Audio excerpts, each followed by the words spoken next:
Good morning students. Today we are going to learn a new chapter number 11 work and energy.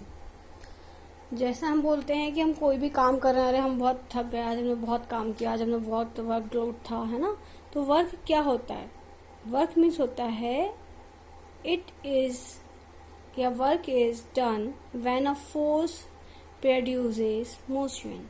हमने देखा था कि motion क्या होता है. अगर हम कोई फोर्स लगाते हैं, पुल या पुश, तो एक फोर्स डेवलप होता है जिसके कारण कोई बॉडी मूव होती है, जो हमने इसके प्रीवियस चैप्टर्स जो 2 पढ़े हैं उसमें पढ़ा था. तो वर्क क्या होता है? अगर हमने किसी बॉडी को मूव करा दिया कोई फोर्स लगा के, तो वो कहलाता है वर्क, है ना.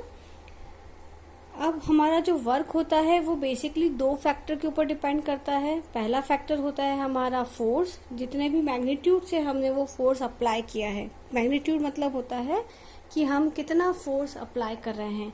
ज़्यादा फोर्स मतलब क्वांटिटी वाइज हम देख रहे हैं, मैग्नीट्यूड मतलब होता है क्वांटिटी देख रहे हैं कि उसमें कितनी क्वांटिटी हमने उस पर अप्लाई की है, वो कहलाता है फोर्स. कि हमने उसकी क्वांटिटी कितनी अप्लाई की उस फोर्स की, उसके ऊपर डिपेंड करता है वर्क. और उस बॉडी ने कितना डिस्टेंस उस फोर्स के डायरेक्शन में, जैसे मैंने अगर यहाँ से एक ब्लॉक लिया और मैंने उसको पुश किया, है ना, तो वो इस डायरेक्शन में या जिस डायरेक्शन में मैंने फोर्स लगाया है उसने उसका कितना डिस्टेंस कवर किया, उसके ऊपर डिपेंड करता है वर्क की हमारा वर्क कितना होगा. तो हमारा वर्क 2 फैक्टर पे डिपेंड करता है, force into distance covered by the body. अगर अब हम इसकी ऐसा यूनिट देख लें तो हम देखेंगे कि फोर्स का होता है न्यूटन और डिस्टेंस का होता है मीटर. तो इट इज न्यूटन मीटर और we can say it is joules. अगर हमने बोला कि हमने 1 न्यूटन फोर्स लगाया और उसने 1 मीटर डिस्टेंस कवर किया, तो वो हो जाएगा 1 जूल. तो हम इस तरीके से इसकी ऐसा यूनिट निकाल सकते हैं. अब नेक्स्ट हमारा है कि हम कैसे करवा रहे हैं वो देखिए. अगर मैंने इस बॉडी पे फोर्स लगाया F, तो वो उसी फोर्स के साथ इस तरफ इस डायरेक्शन में मूव हो रहा है. अब हमारी इनिशियल पोजीशन से फाइनल पोजीशन पे वो आ गया, तो उसने कुछ डिस्टेंस कवर किया यहाँ से लेके यहाँ तक, उसको हम बोलेंगे S, या उसको बोल सकते हैं मीटर में भी बोल सकते हैं. हमने यहाँ देखा था कि वर्क जो है वो एक स्केलर क्वांटिटी है, ठीक है. तो हमने वो मान लिया कि ये स्केलर क्वांटिटी है, क्योंकि ये किसी डायरेक्शन पे डिपेंड नहीं करती, वो कहीं भी लग सकती है. अब हम ये देखते हैं कि जब हम वर्क डन कर रहे हैं या कोई बॉडी हमारी जब मूव हो रही है एक जगह से दूसरी जगह, तो कई बार तो ऐसा भी होता है कि हम फोर्स लगाते हैं बहुत ज़्यादा, लेकिन वो बॉडी मूव नहीं होती. जैसे मैं एग्जांपल ले लूँ, मैंने वॉल है, वॉल के ऊपर मैंने बहुत तेज फोर्स लगाया, बट वो वॉल जो है वो वहीं पर रही, मगर मैंने तो बहुत फोर्स लगाया, मैं थक भी गई, मैंने 10-15 मिनट ट्राई किया, लेकिन वो जो चीज़ है हमारी वॉल है वो नहीं हिली, दीवार जो है वो वहीं की वहीं थी. तो हमने तो अपना वर्क किया, लेकिन हमने अपनी वर्क बहुत किया, लेकिन वहाँ पे कोई भी डिस्प्लेसमेंट नहीं हुआ या डिस्टेंस कोई भी कवर नहीं की उस ऑब्जेक्ट ने. तो हमारा जो वर्क हो जाएगा वो क्या हो जाएगा? 0 हो जाएगा, क्योंकि डिस्टेंस कवर कितना हो गया? 0 हो गया. तो हमारा वर्क डन भी कितना हो जाएगा? 0 हो जाएगा. तो ये डिपेंड करता है, लेकिन हमारी एनर्जी तो लॉस हुई. हमने उस चीज़ के ऊपर बहुत एनर्जी लगाई, लेकिन वो मूव नहीं हो पाई. तो वो हमारा जो वर्क हो जाएगा वो 0 हो जाएगा, लेकिन हमने कुछ ना कुछ एनर्जी उस पर अप्लाई की, वो एक बात अलग हो जाएगी. तो वर्क जो होता है वो 0 हो सकता है, क्योंकि अगर वो बॉडी को डिस्प्लेस नहीं करता या कोई डिस्टेंस कवर नहीं करता, तो वो हमारी जो वर्क डन होता है वो 0 हो जाएगा. We are having one box which is tightly, मैंने उसको बांधा हुआ है थ्रेड से. तो मैं उसको अगर मूव करा रही हूँ, देखिए एक एंगल बन रहा है, इसको मूव करें तो वो मूव किस तरफ हो रहा है? हॉरिजॉन्टली हो रहा है. अभी हमने एक वीडियो देखा जिसमें मैं एक बॉक्स के ऊपर फोर्स लगा रही थी और वो कुछ एंगल बना रहा था अर्थ से, है ना. तो जब भी हमारा कोई फोर्स इस तरीके से लगता है, जो कि जैसे हमने टॉय हो गया, बच्चे जो टॉय ट्रेन से खेलते हैं वो उसको घसीटते हैं, है ना, तो एक धागा बांध देते हैं, उस धागे से घसीटते हैं, तो एक एंगल बनता है हमेशा, है ना. अर्थ के अकॉर्डिंग एक एंगल बनता है जो कि हम मान लो थीटा है. अब उस थीटा एंगल को अगर हम 2 पार्ट में डिवाइड कर देते हैं, तो वो थीटा एंगल बन जाता है. एक होता है वर्टिकल पार्ट और एक होता है हॉरिजॉन्टल पार्ट. तो जो हमारा वर्टिकल पार्ट होता है वो हमेशा साइन थीटा होता है, और जो हॉरिजॉन्टल पार्ट होता है वो हमेशा कॉस थीटा होता है, ऐसा हम बोलते हैं. मतलब इस फोर्स का F इंटू कॉस थीटा और इस फोर्स का F इंटू साइन थीटा होता है. ये साइन थीटा कॉस थीटा क्या होता है, ये आप थोड़ा आगे जाके 9th या 10th क्लास में पढ़ेंगे. अब हमने मान लीजिए मैंने वो अभी जो ऑब्जेक्ट को पुल किया था, मैं आगे पुल कर रही थी, मैं फोर्स इस डायरेक्शन में लगा रही थी, लेकिन वो मूव किस डायरेक्शन में हो रहा था, वो इस डायरेक्शन में मूव होके यहाँ पर आ गया, है ना। उसने कुछ ना कुछ डिस्प्लेसमेंट किया था। तो अगर मैंने फोर्स यहाँ लगाया है तो वो ऊपर की तरफ क्यों नहीं मूव किया, इस तरफ क्यों मूव किया, क्यों किया? क्योंकि जब भी कहीं एंगल आ जाता है तो हमारा फोर्स दो पार्ट में डिवाइड हो जाता है, one is sine theta and one is F cos theta. और जो इस पे एप्लीकेबल होगा तो वो अर्थ से अटैच्ड है और वो हॉरिजॉन्टल ही मूव करेगा। ये जो साइन होता है ये वर्चुअल होता है, हम इसे नहीं मान सकते। तो ये क्या करेगा, हमेशा कॉस की डायरेक्शन में ही मूव करेगा, है ना। तो मतलब हॉरिजॉन्टली मूव करेगा। तो इसमें दो कंपोनेंट थे, फर्स्ट था वर्टिकल कंपोनेंट और हॉरिजॉन्टल कंपोनेंट, जिससे मिलके हमारा टोटल एफ बना था। तो जो हमारा फोर्स जब भी एक्ट होगा इस डायरेक्शन में, इस तरीके से कोई भी एंगल पे, तो हमेशा वो वर्टिकली ही मूव करेगा। The work done is pulling the body will be equal to the product of the horizontal component of the force and the distance moved by the body। मतलब अब जो हमारा वर्क डन होगा वो उस force के ऊपर डिपेंड करेगा जो कि हॉरिजॉन्टली लग रहा है। हॉरिजॉन्टल में कौन सा फोर्स लग रहा है, एफ कॉस थीटा लग रहा है। तो वो हो गया, और डिस्टेंस हमें पता पड़ गई कि इतने से यहाँ से लेके उसने यहाँ तक का डिस्टेंस कवर किया है। अब थीटा क्या होता है, angle between the direction of the force and the direction of the motion. जिस डायरेक्शन में मैंने फोर्स लगाया है उस, और जो हमारा जिस डायरेक्शन में मूव कर रहा है उसको हम क्या बोलते हैं, थीटा बोलते हैं, ठीक है।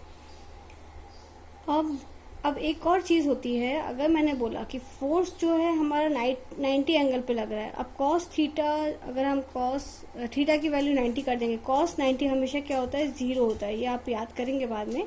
तो कॉस 90 जो होता है वो हमेशा क्या होता है, 0 होता है। अगर मैंने ऊपर की तरफ कोई फोर्स लगाया है ना, ऐसे वर्टिकली फोर्स लगाया, तो जो आपका फोर्स का जो डायरेक्शन होगा वो कितना हो गया, एंगल कितना हो गया, 90 डिग्री हो गया। तो वही ये बोलते हैं कि जो हमारा वर्क डन होता है वो 0 होता है। जैसे मैं एग्जांपल ले लूं, जो हमारे कुली होते हैं, कुली अगर कोई वर्टिकली, जैसे ये कुली है और कुली ने सूटकेस को ऐसे उठा लिया ऊपर, है ना, तो हम ये बोलेंगे कि अर्थ से उसका एंगल कितना हो रहा है, 90 डिग्री हो रहा है। फोर्स उसने क्या लगाया, वर्टिकली अपवर्ड लगाया, है ना। तो जब उसने वर्टिकली एक जैसा फोर्स लगाया है तो हम ये मानेंगे कि उसने कोई भी वर्क डन नहीं किया, क्योंकि उसका एंगल कितना था, 90 डिग्री था। लेकिन हमने बोला वर्क डन 0 है उसका, लेकिन उसने कोई ना कोई फोर्स उस पर अप्लाई किया था। पर वो किसके कारण 0 हो गया, क्योंकि एंगल के कारण 0 हो गया। क्योंकि हमने ये बोला, ये अगर हमारा कुली ने ऐसे वेट उठाया हुआ है ना, और ये हमारा अर्थ है, तो ये दोनों एक दूसरे के वर्टिकली हो गए, बस एक डिस्टेंस हमारा है ऊपर से नीचे तक का। लेकिन हम ये बोल रहे हैं कि हम इसको काउंट नहीं करेंगे, क्योंकि इसने फोर्स कैसे लगाया है, इस अर्थ से 90 डिग्री पे लगाया है। ये 90 डिग्री का एंगल बन रहा है ना।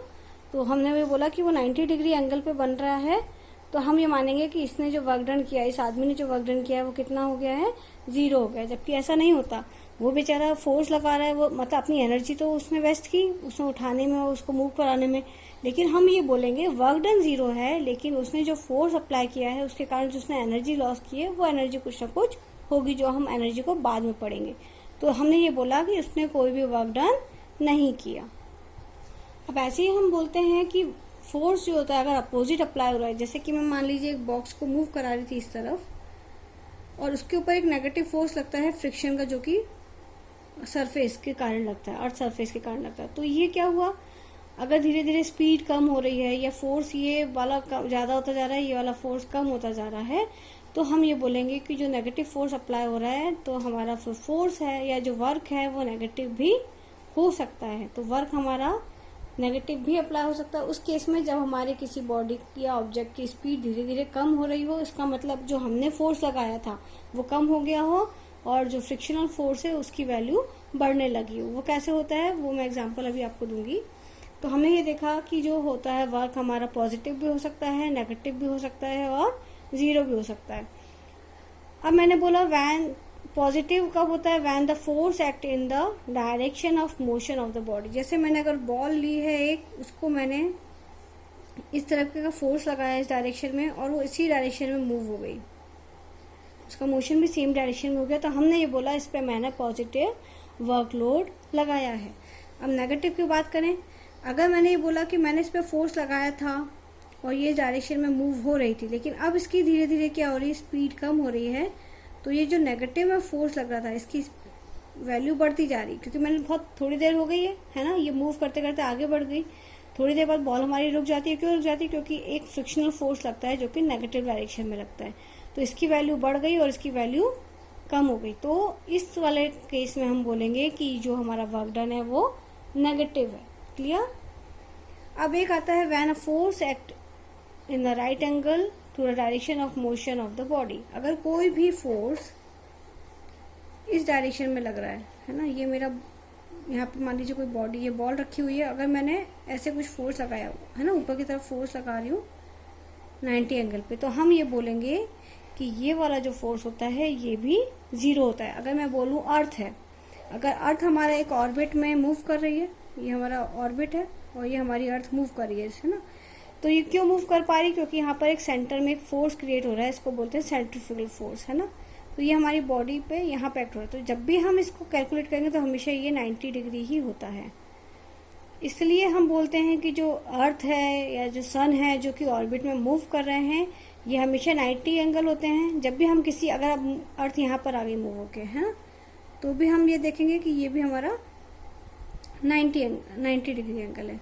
तो हमेशा अर्थ हमारा क्या हो जाता है, 90 डिग्री हो जाता है। 90 डिग्री हो जाता है, इसके कारण ये क्या हो जाता है, हमेशा हम बोलते हैं ये जो इसका वर्क डन है वो क्या हो जाता है, 0 हो जाता है। कितना हो जाता है वर्क डन? 0। मतलब हमारी जो अर्थ है या जो भी हमारा सेंट्रीफ्यूगल कोई भी फोर्स लग रहा है, और कोई बॉडी अगर उसके जैसे सैटेलाइट मूव हो रही है अर्थ के आसपास, है ना, या मून जो मूव हो रहा है अर्थ के आसपास, उन सबका हम ये मानते हैं कि उनने जो काम किया, जो वर्क डन किया, वो कितना था, 0 था। क्यों 0 था? क्योंकि वो आपस में 90 डिग्री एंगल बना रहे हैं सेंटर से कितना एंगल बना रहे हैं, 90 डिग्री एंगल बना रहे हैं।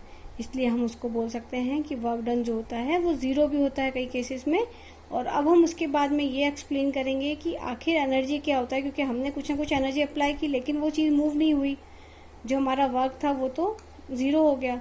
तो कुछ ना कुछ एनर्जी हमने जो यूज़ की है वो क्या होती है ना। तो please subscribe my channel and like. Thank you.